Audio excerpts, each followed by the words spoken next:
Il avait posé un acte héroïque il y a quelques années à Eboloa en sollicitant une route en lieu et place d'un sceau de maçon remis par le préfet comme dos du chef de l'État.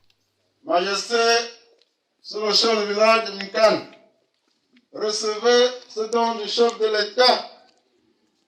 Il a bien voulu que ce don parvienne dans les coins les plus reculés du territoire de la République. Soyez donc le messager de la bonne nouvelle. Cette nouvelle d'un père, le chef de l'État, qui vole au secours de ses enfants, qui aime tous ses enfants et ne veut en perdre aucun. Portez ce message d'espoir qui voudrait qu'en respectant les mesures barrières, nos populations puissent véritablement se mettre à l'abri de toute contamination au Covid-19.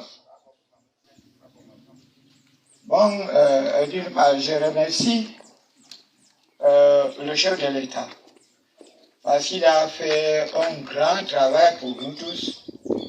Mais hélas, moi je suis au fin fond de ce pays. Je suis à la limite de Ebola et Kribi. Pour ça, ça ne m'intéresse pas. Il me faut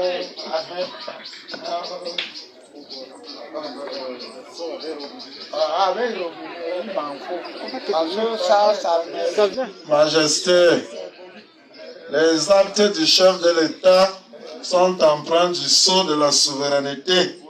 On ne les critique pas, on ne les commente pas négativement. Bon, d'accord. Voilà. Que ce soit un message d'observation de votre part. Vous voyez donc pourquoi parfois il donner la parole à tout le monde. Vous dites merci. Un tien vaut mieux que deux tu auras. N'est-ce pas? Dites d'abord merci. Et vous avez suivi le préfet qui a dit qu'à la suite du chef de l'État, le chef de l'État, vous avez fait la musique, c'est la clé de sol. Il donne la gamme. Et tous les autres musiciens doivent savoir sur quelle gamme on va jouer la mélodie. Et donc inviter les forces vives et nos élites à jouer leur rôle. Soyez un chef discipliné, sinon je vais vous les enlever. Sa Majesté Ango Bang Bang dit Papa de Polo a tiré définitivement sa révérence lundi dernier en rejoignant ses ancêtres dans l'au-delà.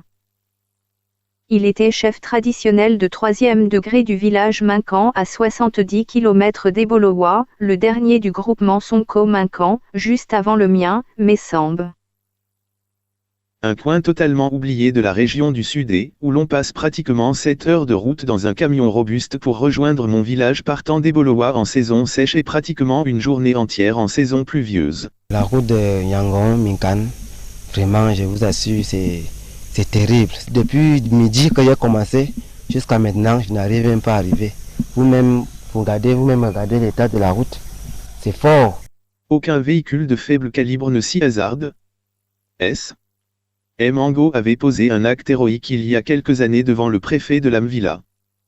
Parti de son Minkan natal à pied et tout excité pour se rendre à une cérémonie de réception de dons du chef de l'État à Eboloa en période de Covid, son euphorie s'était estompée net au moment de recevoir un sceau de maçon qu'on disait être un dos du chef de l'État, des mains du préfet de l'Amvila. Il avait lâché la phrase devenue virale sur les réseaux sociaux. Ça ne m'intéresse pas.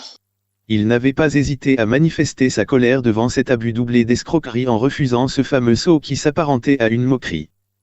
Il avait réitéré tout haut la principale doléance de notre peuple de son Minkan. Il avait clairement demandé au préfet de porter à la très haute attention du président Paul Biya que nous ne voulons qu'une seule chose, la route.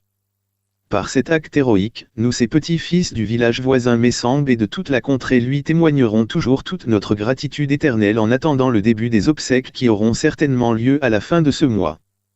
En attendant, je reprends très haut ici sa principale requête à l'attention des élites de la région du Sud et principalement du département de l'Amvila. Nous voulons la route. Par Dr. David Eboutou. Soyez un chef discipliné, sinon je vais vous les enlever.